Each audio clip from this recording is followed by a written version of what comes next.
All right, Friday, August 29th, Labor Day weekend, football weekend, week one in college football. We were waiting for this forever, feels like. February is a long, long time ago. Oh, yeah. You know? I lose it. It doesn't feel as long because, like, I'm so involved in March and then into April, and then you're involved in baseball, so it doesn't. Yeah. It starts, you miss it right away, and then it gets away, and you're like, then it doesn't seem as long. But, yeah, long, long time. NFL less than a week away as well. Yeah. Thursday night. So here we go. We're off and running. You know, Barstool, this is the bread and butter. So every week, and then there's that phase where it starts to get to October-ish when, like, Maction or the weird ones start, where you get, like, 27 straight days of a football game. Yeah, I'm so locked. I know I'm so locked in baseball. Yeah, but it's just, yeah. October, this, I mean, I'll say, too, if you're a sports fan, the next 2 months, to me, is like heaven. Like, you get NFL, college football, and then you get in baseball, the playoffs, then you get the World Series, and then but before that's over, NBA and NHL start up. Right. Like, this is it. You're right. This is the bread and butter. Yeah, it's in the thick. So definitely excited. Week one of college football. If you're looking to get to a game, brought to you our friends at Game Time. There's nothing like a crisp fall night at the ballpark, but trying to get there, brutal. You're stuck in a queue, prices jump out at checkout, you're logged out mid-click. All you want to do is be in the stands, beer in hand, yelling with the crowd.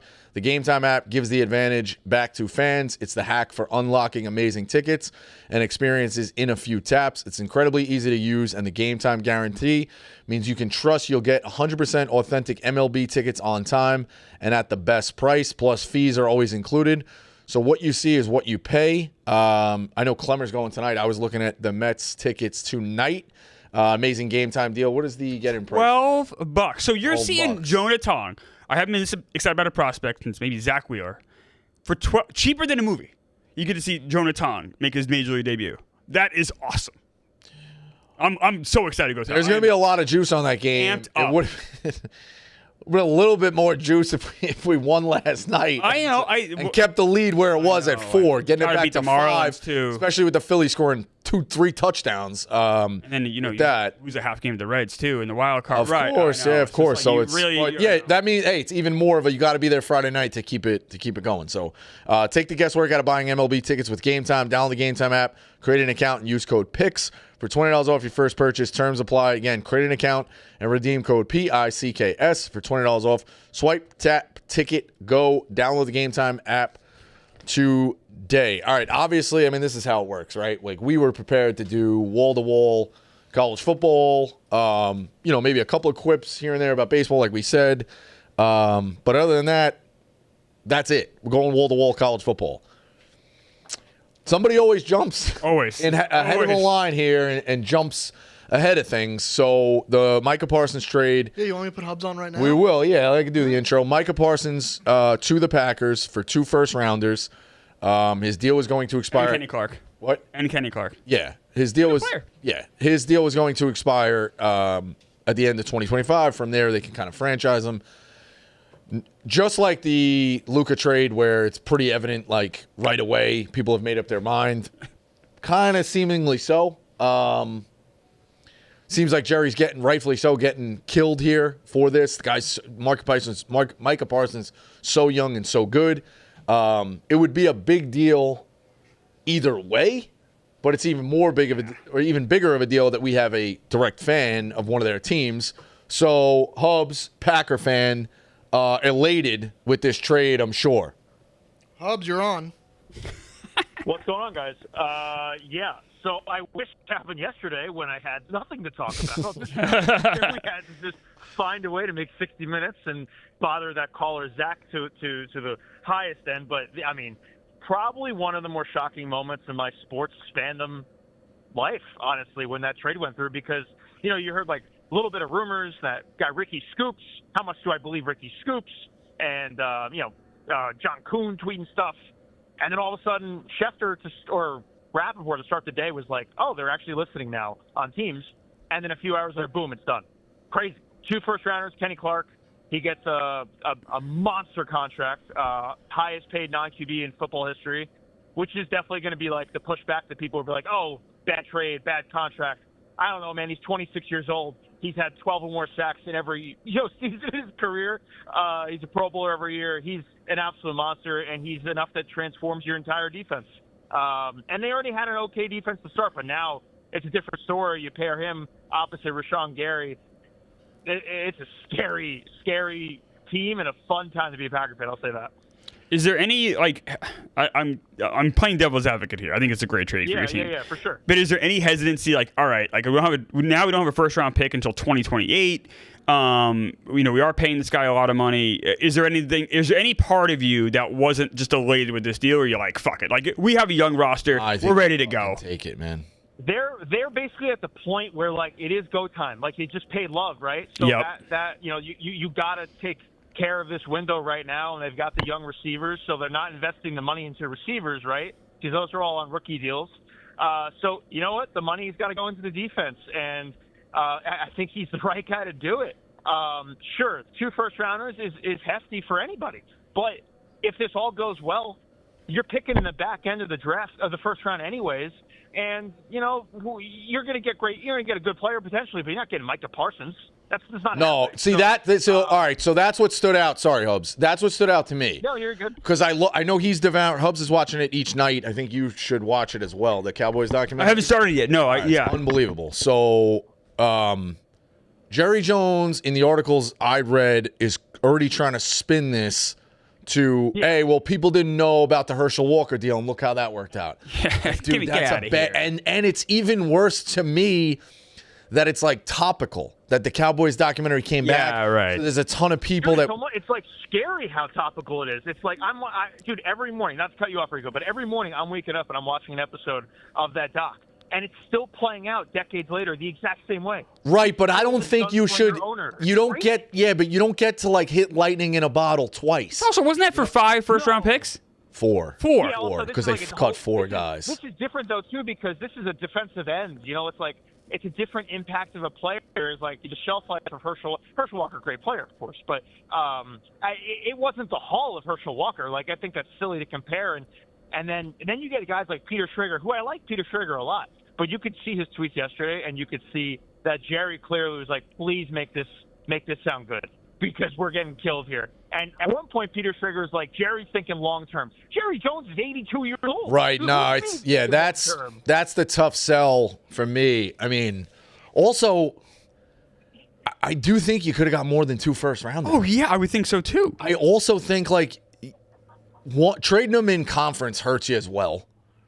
Like I might just want to get him out. Yeah. Get him out on the other side. Already, by the way, that's a team already that's knocked them out a couple of times, in the playoffs. Yeah, that famous Dez catch, obviously, that probably was a catch. Who knows what it would be now? I really don't. But then even just recently, where Jordan Love destroyed them and Dak had the worst game ever, like that's not so long ago. That's a few years ago. No. We have a team that already had their number, and now, and then of course the NFC East is so competitive. And then you add Daniels to the mix and Hurts, like they're so far behind the 8 ball now. So it's his head strap move, and he was trying to defend it that Kenny Clark is a run stopper, and they've been bad at stopping the run, and Parsons doesn't do that. Yeah, but Parsons transforms the rest of your defense. Like, sure, he's not like a run stopping savant, but he breaks games. He destroys games. You know what this reminds me of, Hubs, is when I don't know if you remember this, probably not, but the Packers got somebody else from the NFC East, Reggie White, back in the day. Yeah, and that Packers team couldn't get over the hump. They were okay, they were good. They went and got Reggie White, and that's how they went to 2 Super Bowls. And he was a game-changing guy. And defense, exactly the same thing. They had a young team, they had an exciting team. They needed that veteran presence, and they went and got it, on the defense, and it changed the Packers forever. This could do that. Yeah, so that is the cool part of this. That's why I kind of got goosebumps when it happened. It's like, this is my Reggie White. Yeah. Like, it's just happening. So, it is. And another one to add to that list is Charles Woodson. Same kind of deal, too. Like, they had Charles Woodson, adds that veteran presence, like, defender. They go on to win the Super Bowl with him. So, hopefully it's the same kind of remedy. It's very cool. The fact, like, Kenny Clark, longest tenured Packer at the time. So, it does hurt a little bit. But that's not a guy who could stop you from acquiring Micah Parsons. I thought it was going to be for a receiver or even Rashawn Gary. Instead, it's Clark, who's not young. He's 29, and he's not coming off a good year, and he makes a good chunk of cash. Yeah. So it's like, all right, sure. I don't think there was any foul play. But the trade was announced, and then about, 8 minutes later, they agreed to a long-term deal? How does that Well, all right. So I'll shed clarity there. Is that Jerry's press conference is fascinating. I was trying to follow college football, tennis, and the Yankees last night, but I was fixated on Jerry Jones just talking for like an hour basically, and just saying crazy things. But basically, the trade was agreed to. Pelissero said this morning. Trade was agreed to 3 days ago. Right. And it came down to the Packers and Parsons coming to an agreement on the deal, because obviously that's the reason why this is happening in the first place, is he didn't get this money from Dallas.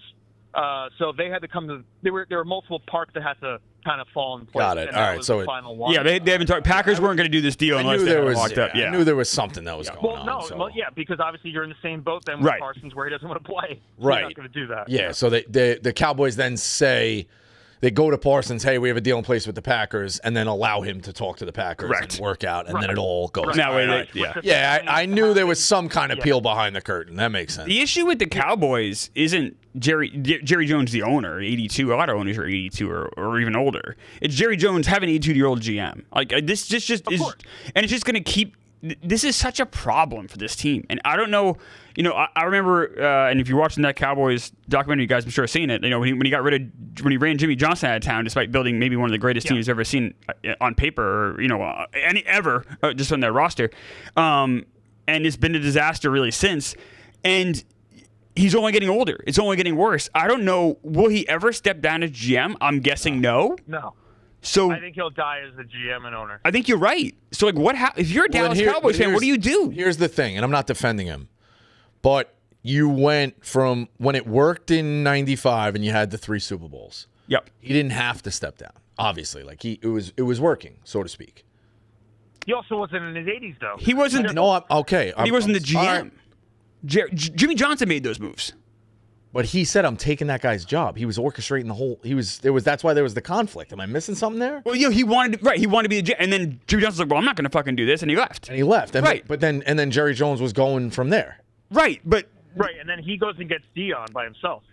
Yeah, but all right. But there was a conflict of who was kind of running the show in those years. Of course, whether the Herschel Walker thing. That's where it started. Right. He said, "I'm moving Herschel Walker." Jimmy said, Herschel. So he was definitely involved in the draft. And like he was definitely, I don't want to say making full decisions, but he definitely had his hand in things. Remember we haven't watched the documentary. In the documentary when he tells Jimmy Johnson like, "Hey, we're going to be on TV when they show it. Make sure you like talk to me." Like he very much was involved. So either way, so he starts with the Switzer thing after and gets Dion, and then it's somewhat still working. You have Irvin. You have Jimmy Johnson. You have Aikman. Granted, but you have Smith. You're still in the mix. Yeah. Okay. Then you get to like a little bit of down period. Then you get to the Romo thing, and we're back in. And they never really get there. Right. And then the Dak thing, so he's had these little blips where it's kept him in. If he leaves now, and again, I'm not defending it, but if he leaves now, it almost admits you should have left 10, 15 years ago. Like now he's pot committed. He's got to keep going with the fucking lie. I'm not saying it's the right move, dude, but that's clearly what's going on. He's pot committed to the lie that he can do it, so he's got to finish it out. I actually would be more mad if I was a Dallas fan who's older and been waiting for a Super Bowl. If he gives up the reins now, I'd be like, well, fuck you. Like, you know what I mean? Not going anywhere, dude. Yeah, no. Like that's even worse. It's like I think he's going to keep putting this team in a worse spot. I mean, I don't know. He also believes this is the right move because he thought that number was, too much. Similar to when they go and get Dion and the Niners didn't want to pay him that much. They thought $35 million was asinine. It's the same kind of deal. It's just that he's wearing the other shoe this time. But now he alienated one of the most powerful owners in the NFL. I was mispronounced his name, Mulligatti. He pissed him off. He's I think telling lies about Mulligatti. The whole thing is just such a mess. Or Mulligata, excuse me, is such a mess. And it all goes back to Jerry Jones. It's been going back to Jerry Jones since before Meek Phil was born. Like this guy's been a fucking problem. Where are you at, Hubs? So I saw a clip of Gruden fawning over Jordan Love. He's 27 this year, correct? Yep. Favre won at 27. Rodgers won at 27. So if you think, coincidences, Love at 27, they obviously did well last year. The Packers are the second favorite coming out of the NFC in terms of Super Bowl. Okay. Goes Bills at 6, Ravens at 6, Eagles at 7, Chiefs at 8.5, 850, and Packers at 12, ahead of the Lions. Your schedule's definitely difficult, Hubs. But, like, where are you at? Because I think it's a great spot. Like, I don't want to say, Super Bowl or bust, but, like, they're in that conversation. It seems like it's great that now you've got a jolt. You were already in the mix of, like, if the Eagles aren't going to take the NFC, you would think it's the Lions. So, okay, the Packers are now third in line. That's still a great spot to be. Yeah. Yes. You're in the semi. You would hope if chalk falls out, which it never does in the NFL, but either way, you're in the semifinals. You're in you're in the Elite Eight total, but you're in the Final Four of the NFC. You're in the semis. You're the 3 playing the 2, one's playing the 4, and then here we go. You're in the semis in the NFC, and then off we go. Now it's like you moved up a spot. I think so. Like you might have home field in those semis, which you weren't going to have. So, or if the schedule breaks the right way, you have home field as the 1 against the Eagles. Like it's all going to play out. Everything could be a disaster, and teams could just not get wins. It is a difficult schedule, but yeah, I'm kind of buying. I mean, it's difficult to go back-to-back with the Eagles. The Lions lose the coordinators. I feel like now this is a very, very popular pick of people. If you ask, like, who am I jumping on? You're probably jumping on the Packers. Yeah, I'll say this. Something, at least in the playoffs, I feel like that downs them, or just in general, is consistent pass rush. It's like, a big deal with them. That's now solved. You have literally one of the best in the game doing that, opposite Gary, which will make Gary's life a lot easier, too, and maybe Luca Vanessa had a very nice camp. They drafted him a few years ago. So, you might have that might be your strength now.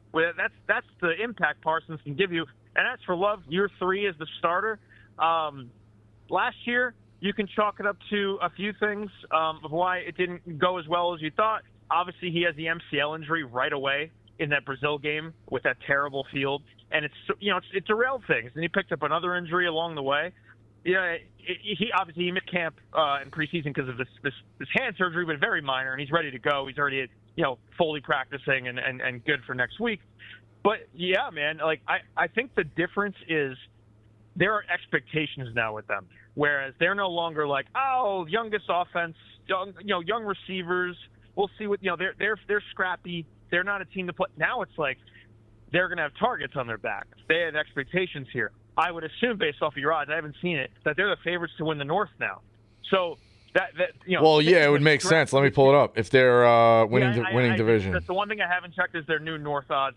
They were close to begin with, and they're favored over Detroit. I want to also, after that, tell me what their new line is against Detroit week 1, because they were favored in that by 1.5. I want to say before the Parsons trade. So I'm curious where that jumped to. But what I'm getting at is they are now expected to do very well now, whereas before this last year, it's just like, yeah, the young team. Let's see what Love's got. So it's a different mindset. They did jump minus 2.5. Yeah, and they jumped the Lions plus 165. Lions are plus 190. The Packers are a legitimate. The Packers are a legitimate Super Bowl contender, like full stop. Yep. And also now you're going to get a better look at LaFleur, right? Because it's tough to really gauge him with the Rodgers stuff because Rodgers was hard to coach and hard to deal with. But now with Love, like that's his guy. Obviously, like the roster's there. LaFleur's got to coach it. So, I'm ecstatic. It's a wild time. It's the first time in years that I've wanted to get a Packers jersey. Just haven't felt the need to, where there wasn't a star with a contract or whatever, and Love, whatever. Parsons, like I need a Parsons jersey. I'm so excited for this stuff. I can't wait to see him out there on next Sunday against the Lions. His press conference is later today. I'm curious what he's going to say about the whole Jerry thing, if he's going to talk about it at all. But man, what a fun wrinkle and surprise a week before the season gets going. Yeah, it's a great spot to be. So enjoy it, man. Good luck. Thanks, bro. Thanks for having me call in. Sorry I couldn't be there, but no, I am like floored with this. I truly it stopped me in my tracks, and what a surprise. So yeah, Micah Parsons, Green Bay Packers. What a fucking world. Unbelievable. Yeah, enjoy it, man. Good luck. Wish it was us. Just want to show the quotes. All right, thanks, guys. Thanks, Hubs. All right, thanks, Hubs. Quotes on the screen from Jerry Jones today. So funny. Those draft picks could get us some Pro Bowl players. Yeah, I know. He's spinning it to Herschel Walker, dude. Yeah. But I don't know. I wouldn't have traded him in conference. 2, I wouldn't have traded to him a team that's on the rise ahead of us, like he said, with playoff losses. 3, I think you could have got more first rounders. 4, I would have tried to trade him to a team that would be middle of the pack to get a better draft pick. The Packers are going to be picking in the bottom 10, without a doubt, maybe bottom 5 of the league. He's so he's getting 25 and 26. I guess that's a decent package because he's probably going to be in the top 12. But the Cowboys aren't bad enough. They're going to be in the middle. So you're going to get 2 middle spots. Or one middle and one bad pick. Like one late one. Yeah, one late one. A middle and a late. Yeah. So now could you trade a middle and a late up to a top 10? Maybe. Yes, but then at that point you're getting, if you're confident in your draft, you're getting 1 good player instead of the 2 that you're banking on. So who knows? But it's also I'm trying to think of if anybody would have spent, because he would have. That's the thing. Parsons needed to want to go there. It also helps having Jimmy Johnson run your draft too. As much as Jones wants to spin this it's like the Herschel Walker thing. And if you want to prove that Jimmy Johnson runs a great draft, look what we did with the Dolphins when he was there. Some amazing drafts. Yeah, I guess everybody else he wouldn't have, So you look at a team looking to take a leap, the Chargers, but they're going to be a lower pick. Yeah. You would need to sell. Pittsburgh, maybe you could have sold them going all in, but they're still going to kind of be in the middle. Pair him with Watt. Yeah, Jaguars are going to be in the middle. Yeah, I mean, there's nobody really that they could have. That you also need someone the leap. So I guess theory could absorb that salary too.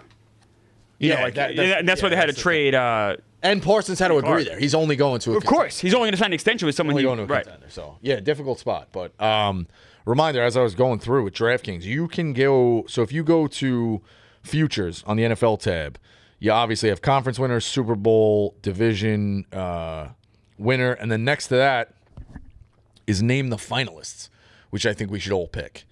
So the most popular one is Buffalo against Philly is plus 1,800. Okay. Ravens versus the Eagles is also 1,800. Bills Packers is 2,000. Chiefs Eagles is 2,200, and so on and so on. If you really want to go crazy. Jets versus Saints is plus. Why are you doing this? Hold on. $1 million, pretty sure. Okay. Right? Am I doing that right? 6 zeros plus $1 million? It's 6 zeros is $1 million. Yeah. Plus $1 million for the Saints. Why do you do that? Jets. I'm giving people the available odds. All right. How about the Giants? Where are the Giants available odds? Yeah, they're bad too. I just scrolled it. Hey, the Jets are down at the bottom. I don't even want me to say. All right. In terms of last night. Were you dialed into anything big? There wasn't too much going on. Some teams definitely played with their FCS food, or lower major. Rutgers had a real scare. I actually jumped in. I did love the spot I was in. So it was 4th and 7 on the 37-yard line, a deep field goal. 4th and 7, kind of again in no man's land with 2 timeouts at about 2 minutes or a little under 2 minutes. Rutgers going into score in Ohio's territory, 4th and 7. If Ohio gets that stop, they're down 3. They also could have I took it right before 2 minutes because if Rutgers did decide to kick the deep field goal there, it only would have been 6, and I could come back and win on an extra point. So I was 8 plus. It was 900, and then it went down to 850 while I was typing out the tweet. All right, it'd be nice to get an eyeball week 1. Yeah. Of course they or night 1, I should say. Of course they complete the pass, and Rutgers kind of runs it out. But Ohio is very much in that game, right down to the wire. Minnesota kept Buffalo around for a little while. I don't think anybody had this on their scroll, but I saw it across the scroll on the bottom and then was looking for it on an app and couldn't really find what was going on. UAB was struggling with Alabama State, and I was a big UAB guy back in the day with Bill Clark, I'm pretty sure was their coach, and all those running backs. Trent Dilfer is there now. He's had massive amounts of problems. They want him out. So UAB had to get hot in the second half to take care of Alabama State. There was one I was very pissed at because I was in New York. San Diego State, I wrote down, was going to smash Stony Brook. Because Stony Brook's in New York. Yes. So, yeah. They had 10 back on defense. Their defense wasn't good last year, so it was kind of like a prove-it point type thing. Maybe they didn't have 10 back. But Stony Brook was coming in with quarterback questions. They just didn't have a shot, and San Diego State fucking blew them out. I also thought the Heat would have got to them out there, so I was right on that. I was pissed in New York. But the real the big one that stood out, South Florida beat the shit out of Boise. I'm talking about beat the shit out of Boise. And that seemed to surprise some folks. I saw. Yeah, well, I mean, it's shame on it. Listen, I've been around when Boise was undefeated or one loss. Like at one point they had the most wins in the decade from like 2000 to 2010. Phil, pull that up if you can. 2000 to 2010. I'm pretty sure Boise's at least top 3, if not 1, all-time wins. So what went in wrong? that decade? What went wrong? Like why are Nothing went wrong. They made the playoff last year. No. Oh, okay. Last night, all right. they lose Genty. And they're coming That's not only across country, but like across country and down into the Florida Heat. Okay. South Florida gets that quarterback back who was burying people. Big home game on a Thursday night for them. Like, I was leaning Boise on that. So tough. Yeah. So is it going to be with Genty gone now? Well, they were expected in like a bad spot this year for the rest of the year. They're not in a great spot. Yeah. They play Notre Dame later too. So it's the highest ranked team in terms of Power 5. So you not only can they could win their conference and be great, but if somebody else has a better record and gets up in those rankings, they're not making playoff again. So Boise's behind the 8 ball here, for sure. South Florida too is playing a very tough schedule. I think they play Miami, Florida, and Boise plays Notre Dame. Yeah, I think South Florida played Boise, Miami, and Florida in their first 3, if that makes sense. Like loaded schedules. And Boise plays Notre Dame down the road, so tough. But yeah, that's kind of really all that stood out. Nebraska escapes Cincy in a close one at Arrowhead, which again, you're right. I think they should have a red box. I think Hub said it. They have a red box when it's neutral. I assume that game. There's so many going on, you lose track of where it was. Not when they kept showing Travis Kelce and Taylor Swift. They did say Taylor Swift with one tweet could get the guy fired at Cincy. Satterfield? Satterfield? Yes. With the way NIL works, could Taylor Swift spend $80 million on Cincinnati's football roster if she wanted to? I think just so. Build a powerhouse? She could if she really wanted to, That's legal. She can, if she wanted to, she can make Cincinnati a powerhouse. I think the conversation, once their bank accounts join, if they're not already, is Travis kind of being when football ends, in a couple of years, hey, I'm kind of depressed. How do I get back in the game? You're traveling a lot. I can't go every night. I'd like to be back at Cincy and be the director of morale. We got 15 mil. Honey, can I have $50 million? I want 15 mil laying around annually. What's that going to do for a roster? Yeah, I would buy the stock in Cincy. The 2030 Cincinnati football team. Dana Beers got in early. It's a smart play by him. And that's how it works. My wife had to sign off on 175 to the Alabama NIL event. He could get her to get 10. He could get her to get 10 million, 12 million every year, which is a drop in the bucket. Yeah. She'd have to do one extra show or just in the middle of nowhere. Stay at home for the royalties to come. Yeah, exactly. Whatever. So who knows? Or do one of those rich Sweet 16 appearances. Oh, God. In Abu Dhabi or something. Right. What, Phil? They did it on Entourage. That's how you make money. John, I think, did it. Other people have done it. Yeah, they made a ton of money. So, whatever. Travis, if I'd buy the stock in Cincy right now. When they join bank accounts, he could do whatever he wants. Also, you got Jason, too. It'd be hey, it's me and my brother. Yeah. They got the, I'll chip in a little for the podcast. They got a shot. Cincy, buy the stock in Cincy. All right. Buy the stock in Cincy. All right, so those are the kind of stands out last night. Phil, what are you playing?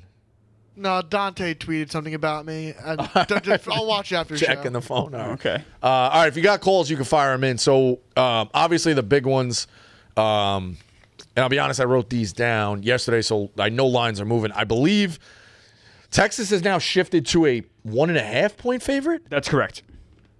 I'm looking at it right now. Over under 46.5 in that game. All right, so Texas has now shifted to 1.5, 46.5. Yeah, people are looking at the under. You obviously got a ton of weapons in Jeremiah Smith and Wingo at both receivers. You have unproven quarterbacks with Arch and Sayin. A very strong defense with Texas. Ohio State only brings back 3 on defense, but they're super talented as well. Walk me through this game a little bit, Rico. So Sark has gone and stacked some wins or went to tough places and won. Okay. He went to Alabama and went to Kansas State when they were I know that's not Alabama, but it was a championship run. Those two were making a run where they were going. So he went and got that win there. There's another one that somewhere else he went and got that win as well. here, at Michigan last year, which Michigan was not phenomenal, but it's a tough place to be. Yeah. Coming off a defending national championship. Sure. They ended up being like 8-5. At A&M was last year, so 2 big wins last year. 2023 at Bama, 2022 at Kansas State. So this Sark team can go somewhere and win. Now, Ohio State is a very, very difficult place to play, but that's where it's at, you know? So, yeah, I think it's going to be a little ugly early. I think the defenses kind of show up, a lot of playmakers. I'm leaning Texas. I think obviously with the stuff going on off the field of them kind of being definitely a little soft, or if not a lot soft. Do you think that affects the team? No, it doesn't. It doesn't. But just the narrative, like, you know how it is with the narrative. You know, looks what I mean? bad. Like, yeah. So, I don't know. Arch, a lot of hype. I mean, you got to think all offseason, he's sitting there with his uncles and his grandpa and even his dad, who's involved in football as well. Like, hey, it's time to deliver. Like, he knows this is the spot. It wasn't like this game was announced a week ago. Mm-hmm. They knew they were going in, and they knew where Ohio State was going to rank. So I lean Texas. Is this one of the biggest Week 1 games you guys can remember? Yes. Because this seems huge. Yeah. So, all right. So the big takeaway I have, there's been a few of these here and there in terms of like big games in Week 1, but never this many. We got 3 top 10 Week 1s. So the big shift in the way things are going with college football is they're doing the right thing that you can play these games now and we still get a true playoff down the road. Right, okay. And, whatever. I figured this might be mentioned on a different program later next week, so I'll probably recycle it either way. But I'm a college basketball guy. The biggest college basketball games are played in November, okay? Right. In February, those teams are way different. Yeah. The same can be said with football. Mm-hmm. Like, you shouldn't penalize Texas or Ohio State here behind the 8 ball having the one loss when in November they're going to be a much different team. Mm-hmm. Like, now we need these teams playing it. One, it's selfish for us. We want to watch them. And 2, also, like, if you are seeding them 1-12, you have a good head-to-head comparison. It's not just that narrative. When it was 4 or it was 2, the SEC would be like, the Big Ten sucks, and the Big Ten would say the SEC sucks, and everybody would say the ACC sucks, and the Big 12 would be like, well, what about us? We did. So it was just this fucking back-and-forth shit. Now you have true comparisons of potentially when team at the end of this thing, like, hey, who should be seeded number 1? Or let's say Ohio State takes a loss and Texas takes a loss. That head-to-head of, well, who gets the 5 or who gets this? You have the head-to-head of where they can compare. You know what I mean? Like, that's a true barometer of where they're going to go with seeds. That makes a lot of sense.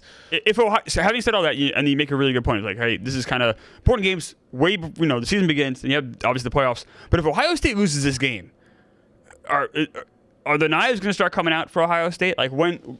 They won a national. You could lose a game Week 1 and still end up living. Especially now. How about if you lose 2? How about if you lose 2 games then? When do the knives come out then? Dude, you got to remember, the knives were at Day's neck last year, and we said it. He's got 2 paths here. Mm-hmm. Roll over, Michigan owns you, you're the 8 seed, see you later. Tough draw, see you later. You get dinged more when you lose later in the year. He didn't roll over. He fucking rose up and went, and they had a brutal path and tore through it, and he won a national championship. So you can't then say the knives can come back right away after this loss. Right. So how about the flip side? If Texas loses this game, do the knives start to come out? Because they don't have the national championship to lean back on. Or is it still early in the season? I think it's still early in the season. Okay. It's still Arch, and they like where they're at with Sark. Okay. They like where they're at with Sark. So I have a caller on the line that wants to give a Heisman future. I will take that. Something Rico is a specialty of. Oh, yeah. Moisty, you're on. Moisty. Yo, what's up, boys? You hear me? Yeah. Yep. Okay, cool. I'm back in my car. I'm sorry if it's bad audio, Rico. I've been driving a rental. It's been having that nice CarPlay audio, man. I wanted to say that OU covered the number last night. That shit was fantastic. I told you that on Wednesday, Rico. I know that you said Ohio can play in your tweet last night. Parker Navarro, man, they're going to win the MAC this year, dude. I'm calling it right now. I'm just saying. All right. Yeah, I mean, What you got a price? Did you watch the game last night, dude? I mean, it was It was a great game. They were down 17 and then just scored 17 in the third quarter unanswered on Rutgers. Yeah, we touched on it to open the show. I took you live with the eyeballs. Yeah. No, I just was saying that, dude. I thought it would be on. I thought you'd tweet out that you're gonna bet the number, but I mean, I'm just happy that Big Ev bet on Rutgers. That made me feel good, man. He's usually pretty sharp. Yeah. Bolt was it? Who was it? Who was it? Man. No, the MAC. Listen, the MAC is always going to step up when they get big time opportunities. You saw Buffalo go at Minnesota last night, very close. You saw Ohio give Rutgers everything. Miami was close until I was getting to that one. You can give Rutgers everything they could. It was 3-0. Now Wisconsin's bad, which kind of makes you sad because they got Luke Fickell, who everybody loved, and there was nothing more fun than Wisconsin having a bunch of fucking fat guys from the Midwest and a unbelievable running back and just smashing people. Yeah. Like, if you look back at the history of Pick'em, Wisconsin week 1 is some of my favorite stuff. Like, just, smashing people. But, yeah, Miami of Ohio gave them everything they could last night. So, yeah, the MAC's a difficult conference, man. Nobody's going to – it's not an easy win for those. No, it's honestly, like, I see a lot of people talking. I'm like, dude, we were 15-point underdogs. We almost won, and we lost by 3. Like, we're going to be just fine. But, anyway, I just wanted to brag a little bit about that. The reason I'm calling in, though, is I think you guys should take Jeremiah Love, sprinkle a little bit on it. It's gone down a little bit. If he has a good week, it's going to shoot down to plus 1,000. And then the other thing I would say is horns up. I think Texas gets it done. I think everyone's going to be taking the home team on Ohio State. I also hate Ohio State, so I think it's a good call. Just picking Texas. Yeah, I'm going to be locked in. It's great that it starts the day. Super excited. So, all right, thanks, bro. Have a good one, Ballas. Thanks, Moisty. I have a question for Rico about this game here. This is a Sunday night game. Notre Dame at Miami, Florida. Notre Dame's favored, 2.5. What's your read on that game? Because that's two top 10 teams. Yeah, so this is another one where it's the second matchup of QBs in new spots or making a debut. So obviously Carson Beck it's not making his debut, but he's making his debut with Miami. Okay. CJ Carr is a heavily touted freshman for Notre Dame. Miami's got a new defensive coordinator from Minnesota that they seem to be a little bit excited about. Notre Dame's offensive line and Jeremiah Love obviously loaded. The thing that kind of stands out to me, I know Hubs is fixated on it. Cristobal 6-9 in his last 15 Miami one-score games. I think if it comes down to the toughness and like the grit, Miami's more of a, I like Notre Dame getting their nails dirty, especially after that loss last year in the national championship game. Coming back with true edge, you can compete. Even with the rookie. Yeah, because the defense is going to keep you in a good spot. I think with the running game is going to establish that they might set him up for some decent play actions. If they start, again, loading the box, like then if he really is phenomenal, he can take a shot deep. Like I think they can put Carr in a pretty good spot here. If it comes down to toughness, I'm going to take Notre Dame minus the 2.5. The other game that really caught my eye, LSU at Clemson. The other matchup at 2 top 10 so teams. Like Ev touched on this. There's a chance that these two guys go 1-2 in the draft in terms of Nussmeier and Klubnik. Big Heisman futures or hype with these two guys, rightfully so. Clemson's defense is loaded. They're gonna have two guys going in the top 10. He's been touting Clemson all offseason. They're favored by 4 in this game. Yeah, I'm sure. Some of the friends of the program that we've had on in the past, in terms of guest spots, would say it's public Joe to take the over. I just think there's so many playmakers here. The other thing is Brian Kelly has not succeeded in his opening game at LSU. I don't think he has won an opener. Oh, all right. At all, or at least, yeah, he lost last year to USC in a game they kind of gave back. We touched on this on Pick'em. He got blown out the year before to Florida State. In 2022, they had some kind of weird snaps and some errors, lost close to Florida State, and then going backwards from there, I don't remember where it was, or he might have still been at Notre Dame back then. But either way, LSU has not, under Kelly, has not done well. Okay. In week 1. So yeah, I gave out the over on Pick'em. I don't love it, but in terms of we give out a pick on the big cards, I would go with the over. 57.5. Yeah, it's high. It's definitely high. But a lot of playmakers, I'm going to take my chance with those big quarterbacks, even as good as Clemson's defense is. Phil, were you able to pull up those wins in 2000? Is it Boise? Was I right?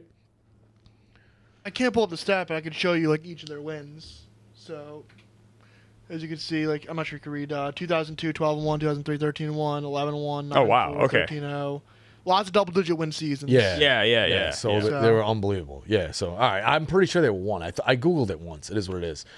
All right, and then the other one that jumps out is Alabama minus 13.5 against FSU. Now what's it up to? 14. Yeah, I think Saban will have these guys ready to play this week. Start the season out strong. Yeah. It's 14 even. Yeah, 14 even. All right, so Castellanos from BC is now at FSU. Bama's got a kid who's been sitting for a little while in Ty Simpson. But the story to me is if you read what's going on with Bama, they had a couple of guys who were NFL ready on the defense opt out. I like Bama. I do think there's that cliche of like Bama, and they haven't been phenomenal against the spread in certain spots. I'm taking Bama. Even with the 14? Yeah, I'm taking Bama against FSU. The over-under in that game is 49.5. What's your read on that? Talking about like guys in the defense opting out. Yeah, I could see. I hear that. Well, coming back. I mean, so then coming back. I understand. They opted out of the NFL, came back, which makes them that much more loaded. So then maybe I think Alabama could get to a spot where it's like they're not necessarily smoking them on offense, but it's like 17-0, 20-3, and then they just kind of like it's an ass kicking, but it's 24-7. Or 24-13 or whatever, like which wouldn't cover the spread to you. But yeah, I would lean under because I don't think BC is gonna light it up on. Oh, I'm sorry, I don't think FSU is gonna light it up on Bama. So that's where I'm going there. And then the big fifth one that kind of jumps out, a lot of hype on South Carolina and this kid Lenora Sellers. Virginia Tech loses 5 offensive linemen. Ev was saying that he thinks South Carolina is a little bit of fool's gold, so to speak. Like. There was so much hype, and there's so much hype on this kid. Like, be wary of the team that everybody loves. Yeah. To rise through. I'm still probably going to lay it with South Carolina. So that's 7.5. Yeah, that's a good lead-in. So Sunday is loaded. Obviously, Saturday is phenomenal, but Sunday is a great day in terms of you get Virginia Tech, South Carolina at 3:30, and that takes you right into Miami, Notre Dame. And what? So Sunday night. As obviously, I'm much more of an NFL guy than a college football guy. In case you couldn't tell by listening to the show, I'm always intrigued with Belichick.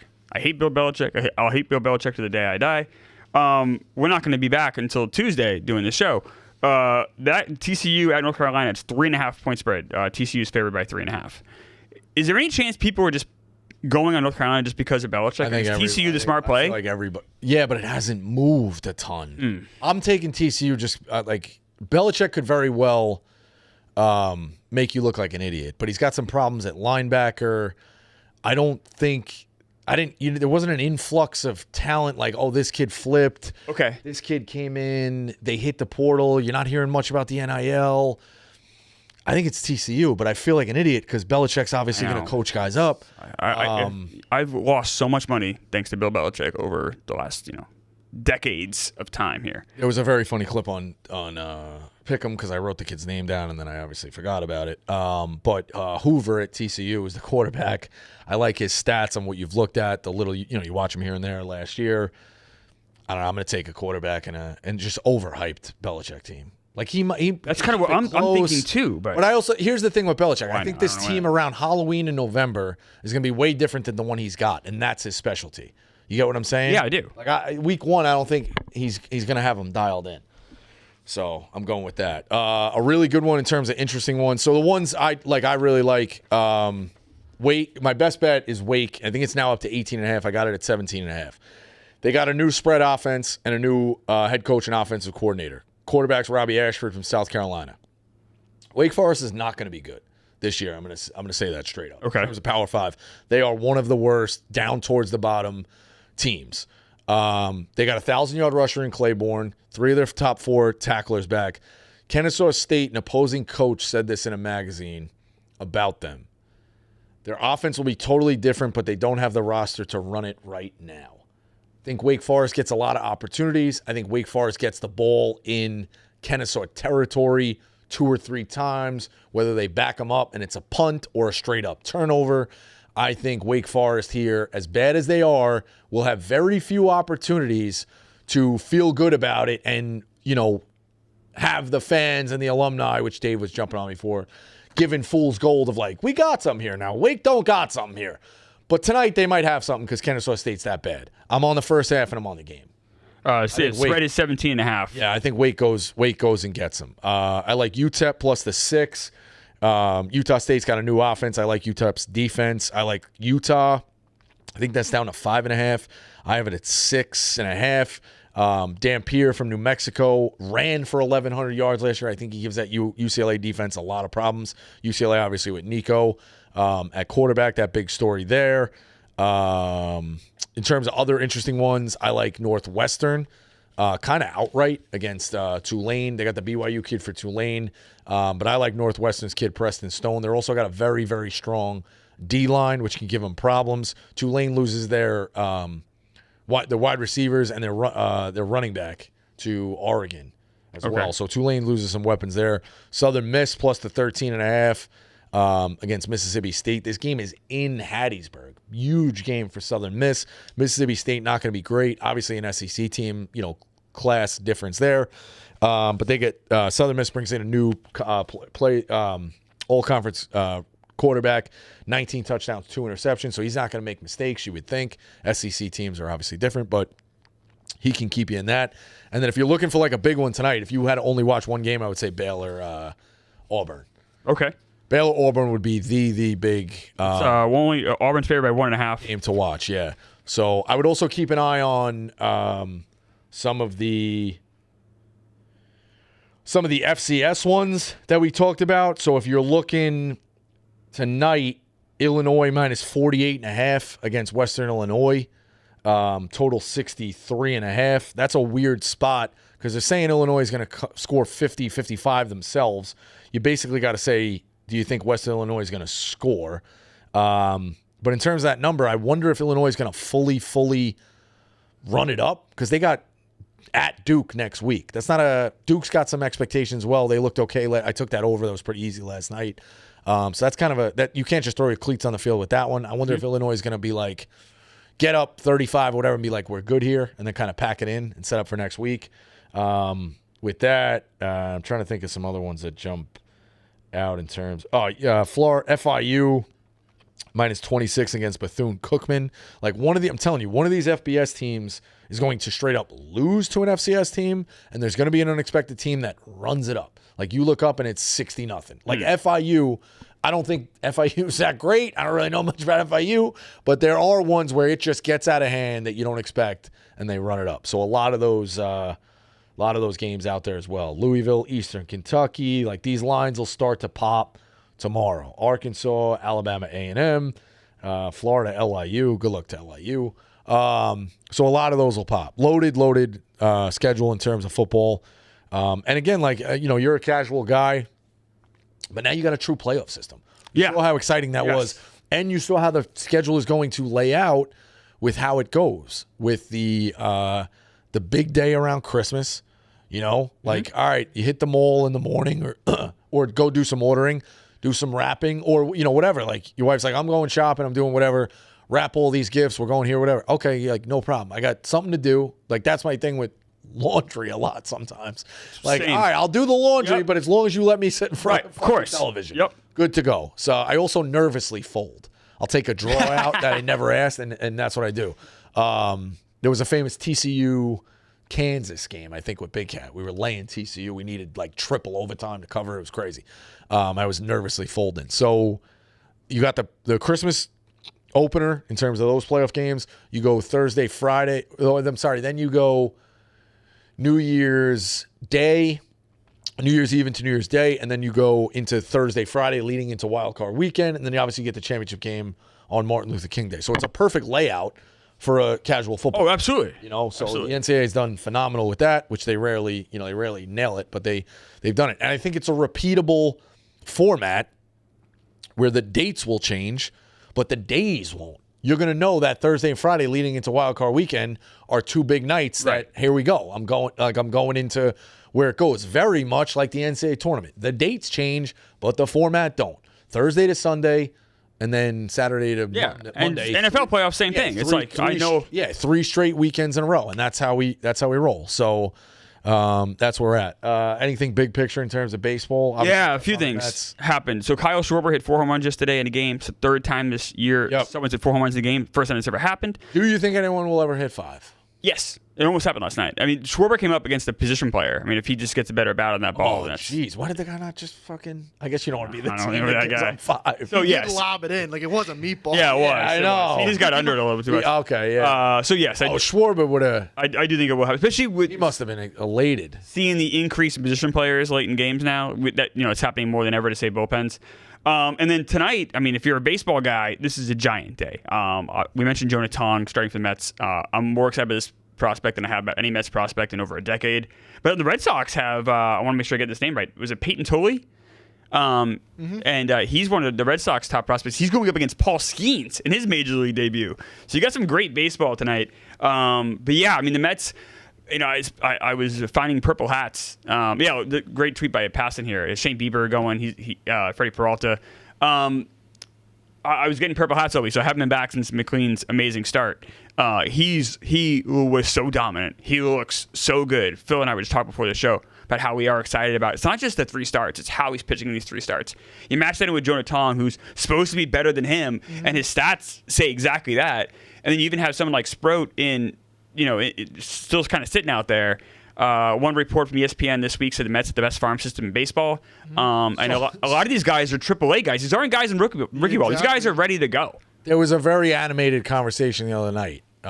Stopped by my parents, jumped in the pool a little bit, and McLean was obviously going. Yeah. And my father erratically said, wait, we were up, 4-0 in that game? It got to 4-0? 6-0. It was 4-0. There was 4-0 for a while. All right, let's see. This is where he... No, he was trying to be helpful. He wasn't being an asshole there. Get to 6. It had to be what, Phil? Name them. 4. Well, it also had to be 1, 2, and 3, okay? Well, no, because it went to 1, 2, 3, and 4, and then Vienna said 2-run homer, so it was never 5-0. But we never said it was 5. He said 4. I disagree. When the guy... That's true. It's the plate. It's still 5-0. Right. Dickhead. It might not. They might just add 2 on the scoreboard like basketball, but at one point it was 5-0. Correct. For like a half a second, it was 5-0. Still had to cross the Depends plate. how slow the trot was. There you go. So that's where it was. So he was saying this is like 85 when Gooden was pitching. I want us to just make out at the plate so I could get to watch him pitch. I was like, dude, it's been 3 starts. Granted, 3 good starts, but there was a very animated conversation because I remember you mentioning Sprout, and obviously you know about Tong coming up. So I was like, all right, this is good. Like, it's McLean or is he established? Tong's supposed to be good. I was like, and then Sprout, didn't he come up? Because I remember you talking about it. He's like, you got to get Sprout out of your head. He's like, Sprout is not. He might come up later, but these 2 guys pass Sprout in terms of prospects. So I was like, okay. And Sprout, we might not see him this year. But I think we'll see him next year. He's still a top 100 prospect. He's still. The problem is he's just been in the minors almost for too long, kind of like the opposite of Tong, where he's been kind of honestly rushed through, pushed through. No, I mean honestly, the McLean thing. It sounds crazy. It's been 3 starts. I know. But it's not just. It's the spin rate in these balls. It's his demeanor on the mound. It's the command he has in these pitches. He controls his pitches. I'm elated with how this is going. This is incredible stuff we're seeing from him. As much as his Mets season's kind of been a disaster the last couple months here, this is quite a silver lining. And it sets us up really well for the next few years here. I don't know, man. Just imagine if Senga could get through fucking 5.5. Oh, my God. Get through 4. I keep saying, it's like, okay, so McLean game 1, Tong game 2. Yeah, right. I know. I would. Why not? Give McLean the ball in 1. Why the fuck not? That's what I would do. Manai and Senga are like... If you get there, by the way. Well, I will say the Reds had a bad week last week. It's looking better than it did a week ago. Now it's really frustrating to get 3 back from the Phillies right away and then give 1 back. Now we would have been on to the Marlins too. It's infuriating. So listen, you got to go get. I don't think the Phillies are giving up any to the Braves. I think the Phillies will win the next 2. You got to shorten it. Now. It sucks to shorten it like 5. However many are left. To be chasing 5 is difficult. You got to pick up as many as you can. The division, you got to be in striking distance going into that 4-game set in 2 weeks. So we got to go take 2 here, and then who do we get? The Tigers, who are messing themselves.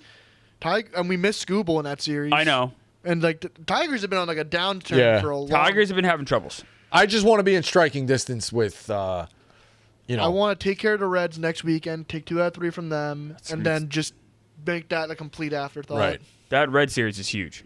Yeah, I mean, I think they have like Hunter Green lined up for that. Yeah, that's very important. Very important. Because you can't let them get back into this. No, you cannot. Absolutely right, Phil. No, this is exciting stuff. Phil and I are both going to the game tonight. I'm gonna try to go to all the games this weekend because then they only have 9 home games for the rest of the way. So enjoy these while you got them if you're a Mets fan. So use game time. All right, my best bet is Wake Forest tonight. I like the first half, but I love the game. If you go to DraftKings and click college football across the top, Phil, if you can do it to kind of show people. You got game lines. You got top 25. You have the pick'em parlay. Yeah, Bosco! Look at you. You also have Barstool picks. Scroll down a little bit. No, hold on. I got it on the app. You can get... Maybe it might just be on the app. It's broken down where you're getting all of Barstool's picks. The parlays are up here featured across the top. Unnecessary roughness. You got everybody with the screenshot there. Texas, Ohio State. It breaks it down that Dave took Texas. He took Ohio. Big Cat took Ohio State. I took Texas. Gives you the 5 big games that we feature each week. You can break it down here. Dave's best bet is UCLA. He's also got Western Michigan. It's the entire card of where you kind of want to go. So everything broken down there, where it's at. Obviously, your best bet again? Wake Forest. Okay. Wake Forest tonight.